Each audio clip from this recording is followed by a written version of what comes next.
What if the Cold War had turned hot? For decades, the world lived under the shadow of a war that was never officially declared. It was not a war fought by armies, clashing in open fields.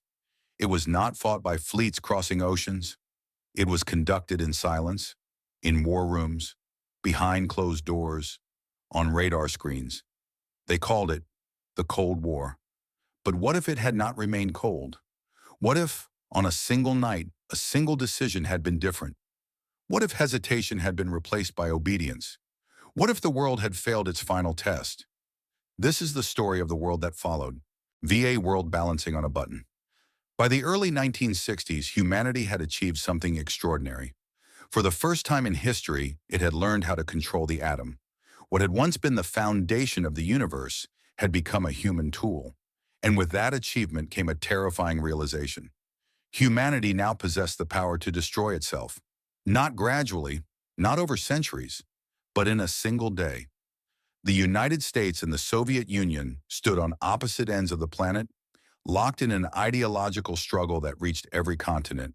Capitalism versus communism, democracy versus control, freedom versus security. These words filled speeches, newspapers, and classrooms. But beneath the language, beneath the politics, the truth was far simpler. Fear. Each side believed the other might strike first. And in a world where nuclear weapons could cross oceans in minutes, being second meant annihilation. So both sides built their strategies around a single idea. Deterrence. If the cost of war was high enough, no one would dare to start it. This logic gave birth to a doctrine with a chilling name: mutually assured destruction. The idea was brutally simple. If one side launched its nuclear weapons, the other would respond with overwhelming force. Cities would vanish. Governments would collapse. Civilization itself would end. There would be no winners, only survivors, living among ruins. Paradoxically, this threat was meant to preserve peace, because as long as both sides feared total destruction, neither would press the button. At least that was the theory. To make deterrence believable, both superpowers had to prove they were always ready. Missiles were placed in underground silos, armed and fueled at all times. Submarines disappeared beneath the oceans, carrying enough firepower to destroy entire nations. Strategic bombers remained airborne for hours, sometimes days, waiting for orders that everyone hoped would never come. Everything was designed to move fast, too fast, because hesitation was seen as weakness, and weakness in this world could be fatal. Yet this entire system depended on one fragile assumption: that every warning would be accurate, that every message would be clear, and that every human involved would remain calm under unimaginable pressure. The fate of the world rested not on machines alone, but on people. People who could misread data, people who could panic, people who could make mistakes. The world was not balanced on strength. It was balanced on judgment, and judgment, as history has shown, is never perfect. The night everything changed. On October 27, 1962, the world came closer to nuclear war than it ever had before. Most people did not know it. They went to work, they went to school, they listened to the radio, they watched television. Life appeared normal, but beneath the surface, the world was holding its breath. The Cuban Missile Crisis had pushed both superpowers to the edge. American naval forces had surrounded Cuba, forming a tight blockade. Soviet ships moved cautiously through the Atlantic. On the island itself, nuclear missiles were being installed, just miles from the shores of the United States. Every decision mattered, every signal mattered, and every mistake could be fatal. Inside military headquarters on both sides of the world, tension was constant. Phones rang endlessly. Radios crackled with static. Officers slept in their chairs, waiting for updates that never felt reassuring.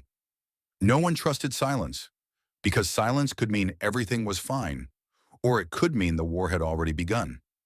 That night, deep inside a Soviet early warning facility, far from the eyes of the public, a small group of men watched glowing radar screens. The room was dimly lit. Green lights pulsed softly. The hum of machines filled the air. Hours passed without incident. Then something changed. A signal appeared on the screen. At first, it seemed insignificant. Radar systems were imperfect. False signals were not unusual. clouds, weather disturbances, technical noise. The operator leaned closer to the screen. Then another signal appeared. Then another. Three distinct objects. Moving fast. Too fast. Missiles. Missiles launched from the direction of the United States. The room fell silent. Training took over. The procedures were clear. If a launch was detected, it had to be reported immediately. There was no room for interpretation. No room for personal judgment. The system was designed to remove hesitation. The officer on duty knew the stakes. If the report was wrong, it could trigger the end of the world. But if the report was right and he hesitated, there would be no world left to save. He looked again at the screen. The signals remained consistent, clear. He made his decision. He followed protocol. The launch was reported as confirmed. Within minutes, the information began moving upward through the Soviet command structure, from the radar facility to regional command centers, and from there to higher military leadership. Each level assumed the one below had already verified the data. There was no time to question, no time to cross-check. The entire system was built for speed, not reflection. In moments like this, hesitation was considered weakness, and weakness could be fatal. In Moscow, the message arrived with terrifying simplicity. The United States has launched a first strike. There were no images, no videos, no certainty, only radar data and the ticking clock. Leaders faced an impossible choice. If they waited and the attack was real, they would lose the ability to respond. If they responded and the attack was false, they would destroy the world themselves. There were no good options, only irreversible ones. There was no time to confirm, no time to negotiate, no time to hope, only time to respond. And the clock was already running. The first launch. At 2:17 Moscow time, the order was given. There were no speeches and no dramatic announcements. The command moved quietly through secure communication lines, passed from one level of authority to the next, stripped of emotion and urgency by design. This moment had been planned for decades, reduced to a simple instruction meant to be executed without hesitation. Across Eastern Europe and Central Asia, underground missile facilities that had waited in silence for years suddenly came alive. Warning lights turned on, indicators changed color, and keys were turned by hands trained to act without question. Massive steel doors began to open, slowly at first, then with unstoppable force, as systems deep below the surface ignited. Inside the silos, there was no view of the sky. The men responsible felt only vibration, noise, and the weight of what they had just set in motion. Intercontinental ballistic missiles rose upward, carried by pillars of fire, piercing the night sky before disappearing into darkness. Each missile carried a warhead capable of erasing an entire city, and together they carried the end of an era. For decades, this moment had existed only in plans, simulations, and classified documents. It had been rehearsed repeatedly, discussed in quiet rooms, and feared openly by those who understood its consequences. Now it was no longer theoretical. It was real, and it was irreversible. Within minutes, early warning systems around the world detected the launches. Radar stations filled with unmistakable trajectories, and computers calculated paths, impact times, improbable targets. There was no ambiguity. This was not a drill, not an exercise, and not a mistake that could be corrected. In the United States, alarms sounded across command centers as protocols memorized for years were activated automatically. The president was escorted to a secure bunker deep underground, built to survive scenarios no one had ever hoped to face. Military advisors spoke in calm, controlled tones, not because they felt calm, but because panic would serve no purpose. Response options were presented quickly. Limited retaliation, full-scale response, strikes against military targets or against cities.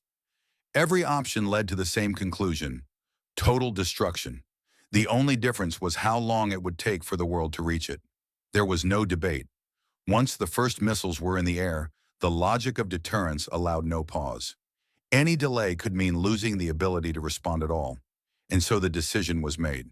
At 2:41 GMT, American missiles were launched in return, rising from hidden silos beneath open plains and from submarines lurking silently beneath the oceans. Fire erupted from the earth once again. and the sky over the northern hemisphere filled with streaks of light crossing invisible lines between continents. In less than half an hour, the fate of civilization had been sealed. There was no turning back, no explanation that could undo what had begun. The machines had done exactly what they were built to do, and the humans who created them could only watch as the Cold War ended, not with victory or negotiation, but with fire. The first night of fire. When the missiles reached their targets, the world did not end all at once. It ended in fragments. In flashes of light so bright they turned night into day, entire cities vanished in seconds. The explosions arrived before the sound, before the shock wave, before the mind could even register what was happening. In an instant, streets, buildings, and lives that had taken decades to build were reduced to heat and dust. Those closest to the detonations never felt pain. They simply ceased to exist. Farther away, the experience was different. Windows shattered outward. Walls collapsed inward. People were thrown to the ground by forces they could not see or understand. Fires ignited everywhere at once, merging into massive firestorms that consumed entire neighborhoods. Oxygen itself seemed to disappear as flames pulled the air inward. Hospitals were among the first places to fail. Some were destroyed outright. Others remained standing, only to be flooded with wounded far beyond anything their staff had trained for. Doctors worked without power, without supplies, without hope of reinforcement. Many realized within hours that there would be no rescue coming. In the streets, survivors moved without direction. Some were burned, their skin blistered and hanging loose. Others were blinded by the flash, wandering through smoke and debris, calling out names that would never be answered. Sirens wailed until their power ran out, leaving only the sound of fire and distant collapse. Communication systems failed almost immediately. Telephone lines went silent. Radio towers were destroyed or overloaded. Governments lost contact with their militaries, and militaries lost contact with their units. Command structures that had been carefully designed over decades collapsed in minutes. In many places, no one knew who was still alive, who was in charge, or whether another wave of attacks was coming. The night stretched on, lit by burning cities instead of stars. In some regions, people sheltered underground, listening to the distant thunder of impacts and wondering if their turn would come next. In others, there was no shelter at all. Families huddled in basements, subway tunnels, and makeshift shelters, clinging to each other as the world above them burned. Radiation spread invisibly, carried by wind and dust. Those who survived the initial blasts often sealed their fate without knowing it, breathing in particles that would begin killing them days or weeks later. By the time morning came, the scale of destruction was impossible to comprehend. Entire cities were gone. Others were burning uncontrollably. Emergency services no longer existed as organized systems. Millions were already dead. Tens of millions more were injured, dying, or exposed. And still, the war was not truly over. Missiles continued to fall in waves, targeting military bases, industrial centers, and any remaining infrastructure that could support retaliation. Each strike removed another piece of the modern world. Electric grids collapsed. Water systems failed. Food storage facilities burned. Civilization was unraveling faster than anyone had believed possible. By the end of the first night, governments no longer spoke of victory or survival. They spoke only of continuity, of preserving fragments of authority in a world that was rapidly losing structure. For most people, even that was already too late. The first night of fire did not just destroy cities. It destroyed the idea that the world could be put back together. The collapse of order. In the days that followed the first night of fire, the world did not end suddenly. It came apart slowly, piece by piece, in ways that were far more frightening than the explosions themselves. The systems that had quietly supported modern life for generations began to fail. Not dramatically, but silently. Power grids shut down as control centers were destroyed or abandoned. Water stopped flowing when pumps lost electricity. Fuel supplies ran dry as refineries burned or were cut off from distribution networks. People waited at first. They assumed help would come. It always had before. But this time, there were no emergency broadcasts explaining what to do, no coordinated evacuations, no reassuring voices from authorities promising that order would soon be restored. Radios either transmitted static or nothing at all, and televisions showed frozen images until their screens went dark. Hospitals became places of despair. Many had survived the initial attacks, but survival came with a cost. Without power, critical equipment failed. Without supplies, doctors were forced to make choices no one should ever have to make. Some patients were treated, others were quietly moved aside. Many were simply left where they lay. Outside, the movement began. Survivors fled cities in growing waves, carrying whatever they could on foot, in cars or on bicycles. Roads clogged with abandoned vehicles as fuel ran out or engines failed. What began as evacuation quickly turned into migration and then into chaos. Radiation followed them. Invisible and odorless, it spread through air and water, settling on fields, forests, and towns that had never been targets. People escaped the fires only to walk directly into contamination zones, unaware that every breath was shortening their lives. Governments tried to reassert control, but most no longer had the means to do so. In many countries, leadership had been killed in the first strikes or isolated in underground facilities with no reliable way to communicate. Orders were issued that never arrived. Plans were made that could not be executed. In the United States, fragments of federal authority survived in hardened bunkers, but their reach extended little beyond the walls that protected them. State and local governments acted independently, often issuing conflicting directives. Some areas attempted martial law. Others were simply abandoned. In the Soviet Union, the situation was even more fragmented. Central command broke down quickly, and regional military leaders began making decisions on their own. Loyalty shifted from nations to units, from governments to whoever still controlled weapons and supplies. Across Europe, borders lost all meaning. There was no one left to enforce them. Armies that had once stood ready to fight each other dissolved into scattered groups focused on protecting their own remaining resources. The idea of a unified Europe vanished almost overnight. Food became the most valuable currency. Supermarkets were emptied within days. Warehouses were looted or burned. Without transportation networks, even untouched supplies could not be moved. In rural areas, people turned to whatever land they could still farm, unaware that much of the soil was already poisoned. Violence followed hunger, not organized at first, but desperate. Fights over food, water, medicine, and shelter became common. Communities that had survived the bombs now turned inward, suspicious of outsiders and fearful of sharing what little they had left. Trust collapsed alongside infrastructure.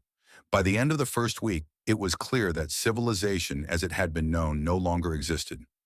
Laws remained written on paper, but there was no one left to enforce them. Money still existed, but it had nothing left to buy. What remained were people. People trying to survive one more day. The collapse of order did not happen everywhere at the same speed, but it happened everywhere eventually. And as it spread, one truth became unavoidable. The war had not just destroyed cities, it had destroyed the systems that made society possible. The long winter, the full consequences of the war did not reveal themselves immediately. For a time, survivors believed the worst was over. The explosions had stopped. The sky was no longer burning. In many places, there was even a strange, unsettling quiet. But this silence was not peace. It was the beginning of something far more enduring. As cities continued to burn, massive amounts of soot, ash, and debris rose into the upper atmosphere. Fires that had merged into continent-wide infernos sent dark clouds high above the weather systems that normally cleanse the air. No one on the ground could see it happening, but the planet itself was changing. Within weeks, sunlight began to fade. Days grew dimmer, even in regions untouched by the bombs.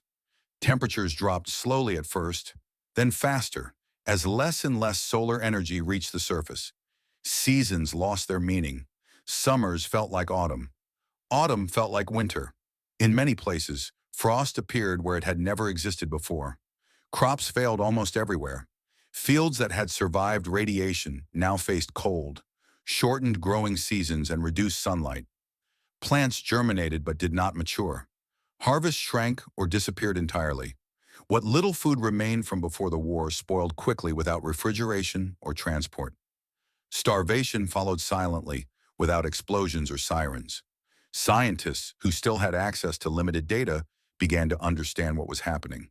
They called it nuclear winter, a global climate disruption caused not by one explosion, but by thousands of burning cities.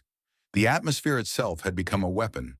Radiation sickness spread alongside hunger. People who had survived the blasts now fell ill weeks or months later. Hair fell out, skin lesions appeared, immune systems collapsed. Medical knowledge still existed, but medicine did not. Doctors could diagnose, but they could not cure. Entire regions became uninhabitable. In some areas, snow fell during what should have been summer. Rivers froze unexpectedly. Livestock died in the fields. In others, poisoned rain contaminated water supplies, forcing survivors to choose between dehydration and radiation exposure. Every choice carried consequences, and none offered safety. The global population began to collapse. In Africa and South America, far from the initial targets, the effects were just as devastating. International trade had vanished. Aid never arrived. Economies dependent on global systems simply stopped functioning. Famine swept across regions that had never been part of the war itself. The modern world, built on connection and cooperation, could not survive isolation. Nations that had escaped direct destruction now faced internal collapse. Governments struggled to feed their people. Borders closed. Conflicts erupted over resources. The idea of a global community disappeared, replaced by local survival and regional power. For those still alive, time changed meaning. There were no long-term plans, no distant futures. Life was measured in days, then in hours. People learned to endure cold, hunger, and loss as permanent conditions rather than temporary crises. Children grew up without knowing seasons as they once were, or skies that were blue. The war had ended months earlier, but its shadow now covered the entire planet. The long winter did not announce itself with violence. It arrived quietly, patiently, and without mercy. And unlike the bombs, it did not fall once. It stayed. 20 years later, by the 1980s, the world no longer resembled the one that had existed before the war. For those who had survived long enough to remember it, the past felt distant and unreal, like a story told by someone else. For everyone born afterward, it was simply a myth. The United States no longer existed as a unified country. What remained were scattered regions, loosely controlled by local authorities, military leaders, or whoever still had access to weapons, fuel, or food. Old national symbols had lost their meaning. Flags still existed, but the nations they represented did not. Travel between regions was rare and dangerous. Roads had decayed, bridges had collapsed, fuel was precious, and vehicles were often stripped for parts rather than used for transport. Communities became isolated, knowing little about what existed beyond their immediate surroundings. In the former Soviet Union, the collapse had been just as complete. Central authority had vanished early, replaced by regional power structures enforced by remaining armed forces. Some areas reverted to strict authoritarian rule. Others fractured into smaller enclaves, governed by survival rather than ideology. Across much of Europe, the idea of borders became irrelevant. With no functioning governments to enforce them, lines on maps lost all meaning. Cities that had once been cultural and economic centers became silent ruins, avoided by survivors who feared radiation, collapse, or whatever might still be living inside. Technology regressed dramatically. Without global supply chains, advanced electronics disappeared within a generation. Computers became useless as parts failed and power sources vanished. Satellites fell silent, drifting aimlessly above a world that could no longer receive their signals. The internet was never rebuilt. The digital age ended before it could truly define history. Most people lived in small, self-sufficient communities, relying on agriculture, scavenging, and carefully preserved knowledge from the past. Books became more valuable than gold. Manuals, textbooks, and handwritten notes were passed down like heirlooms, often without full understanding of the world they described. Electricity, when it existed at all, was limited and unreliable. Light at night was rare. Darkness returned as a natural part of life, reshaping daily rhythms that had once been dictated by machines and schedules. History itself became fragmented. Without centralized education or shared records, different regions remembered the past differently. Some taught that the war had been inevitable. Others believed it had been a punishment or a natural disaster beyond human control. Few understood how close the world had come to avoiding it entirely. Children grew up hearing stories of cities that never slept, of machines that spoke across oceans, of skies filled with aircraft and lights. To them, these stories sounded impossible. Fantasy, not memory. For those who remembered the old world, survival carried an additional burden. They knew what had been lost. Every ruined building was a reminder. Every silent factory, every empty highway, every darkened skyline represented a future that would never return. Progress, once assumed to be permanent, was revealed as fragile. The world had not ended, but it had been permanently changed, and the people living in it now understood something their ancestors never truly had. Civilization was not guaranteed, it was temporary. A different kind of power. In the decades that followed, power no longer looked the way it once had. There were no superpowers left, no global leaders, no capitals whose decisions shaped the fate of the entire planet. The age of dominance had ended, replaced by something smaller, quieter, and far more fragmented.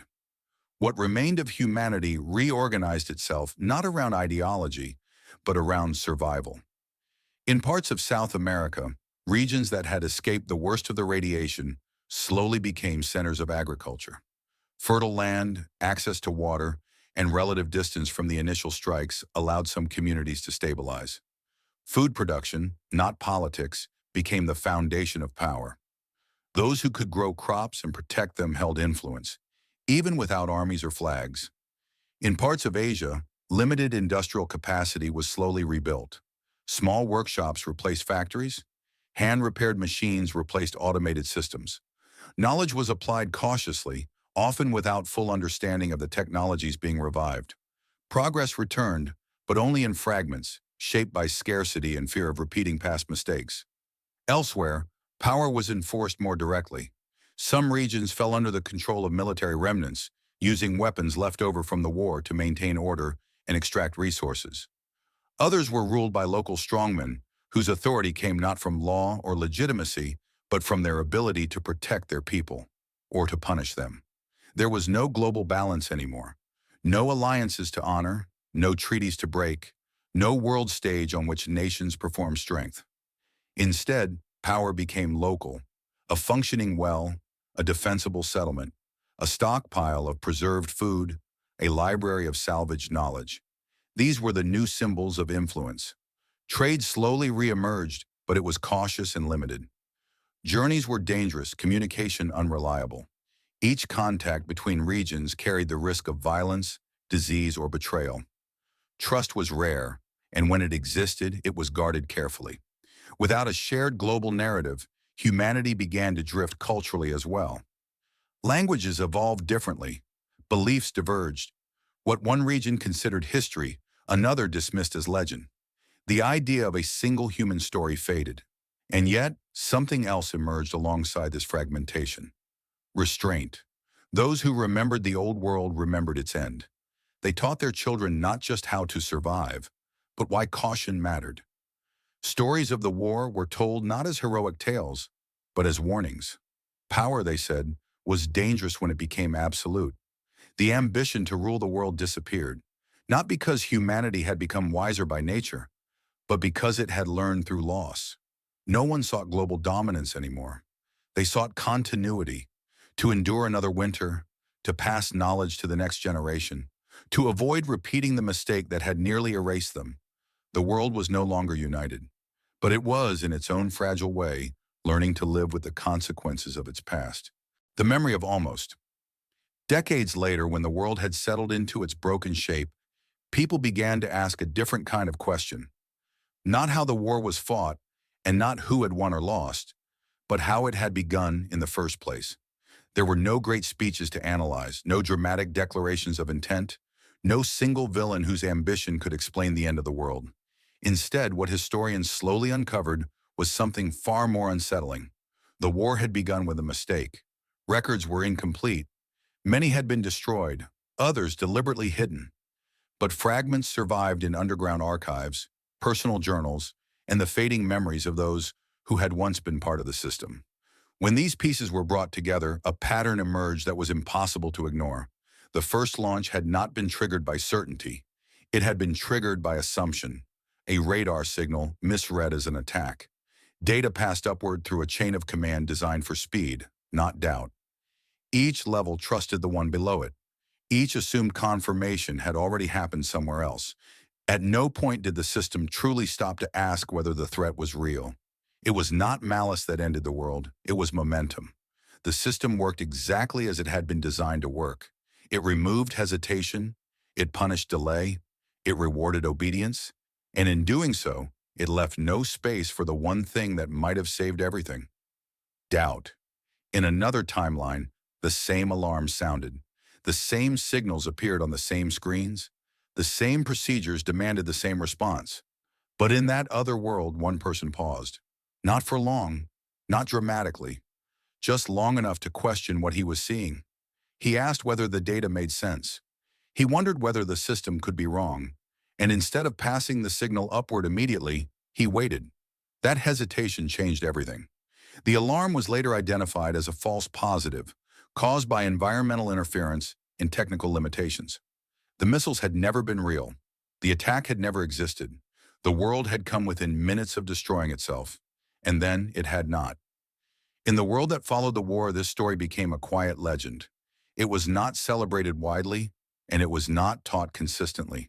In some places, it was dismissed as myth. In others, it was preserved as a cautionary tale, shared in whispers rather than textbooks. The idea was uncomfortable, that the end of civilization had not been inevitable, that it had not required hatred or ambition, that it had only required one unquestioned assumption, and that survival in another world had depended on something so small: a pause, a question, a refusal to act immediately. For a species that had built machines to think faster than humans, this realization was deeply unsettling. Speed had been considered strength. Automation had been considered safety. Yet in the end, it was slowness that had saved the world that never fell. The memory of almost haunted those who understood it, because it meant that the line between existence and extinction was far thinner than anyone had wanted to believe. Final thought. The Cold War did not end with victory. There were no celebrations, no surrender ceremonies, no clear moment when the danger truly passed. It ended quietly, with restraint, with fear, with people choosing not to act. For decades, the world lived under the threat of instant destruction, trusting that systems would hold, that machines would function, and that leaders would make the right choices under unimaginable pressure. And most of the time, they did. But history shows how fragile that balance was. This story is not about what happened. It is about what almost happened. About a world that stood on the edge of extinction, not because of hatred or madness, but because of speed, obedience, and unquestioned assumptions. It is a reminder that the most powerful weapons ever created were not dangerous only because of their force, but because of how little time they allowed for thought. In the end, the survival of humanity did not depend on machines. It did not depend on missiles, algorithms, or doctrines. It depended on people, on judgment, on restraint, on the courage to hesitate when every system demanded action. Once, the fate of the world rested on a single moment of doubt, and someday it may again. When that moment comes, the most important word may not be fire. It may be, wait.